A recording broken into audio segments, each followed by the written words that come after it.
want to also make just a couple of points, and if you would just stick around a second, I want to come back to the education of those men and women that are already in the workforce. But I want to make a point here. Before we took up this 1 hour, our Republican colleagues spent the hour talking about tax policy. They overlooked their own tax policy, just went with some very easy rhetoric about we got to cut taxes and we got to make sure that the job creators do not have an additional burden.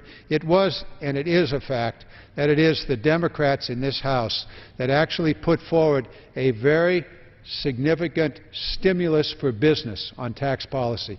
It was the Democrats that took and reduced the taxes on businesses that invested in America by allowing American businesses, big and small, to write off 100% of every capital investment that they made.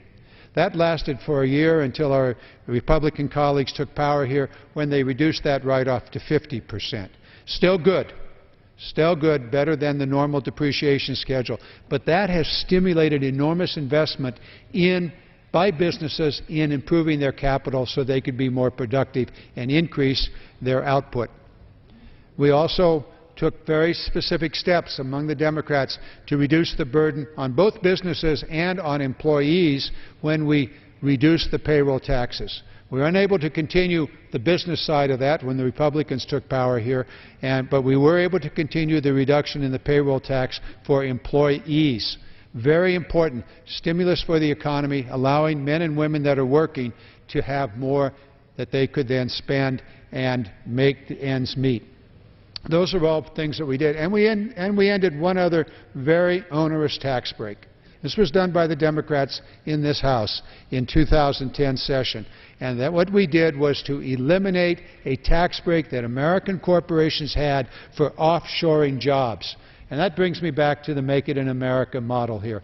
In Making It in America, you cannot give a tax break to American corporations for offshoring jobs. It was more than $12 billion a year tax reduction for American corporations that sent jobs overseas. You go, what in the world was that all about? Well, it was in the tax code. We eliminated that, and I will say, for the American public out there, we got precious little support, in fact, no support from the Republican caucus on this floor when that bill came up for a vote. Wrong-headed and very, very destructive.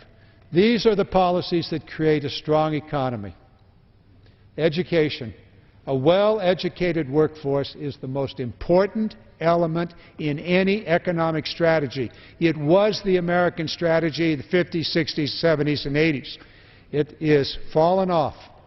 But men and members of Congress like Mr. Miller have maintained education, not only the K through 12 and the higher education system, but the reinvestment in the workforce. The reinvestment in the workforce, making sure that those men and women that are on the production line and those that have been laid off can go back to school, can get an upgrade in their education, learn better skills, perhaps as a welder or a computer technician or all the other thousands of different types of jobs, being able to go back to school in the workforce investment programs as well as in the Pell Grant programs that Mr. Miller put forward to allow community college students, part-time community college students, to be able to take out a Pell Grant. Let's run through them. I've got 7 of them up here, but there are 5 that are critical in any economic development strategy. And Mr. Miller has done the education piece and led that fight. Education, research, manufacturing, infrastructure, and making sure that you're paying attention to the international world.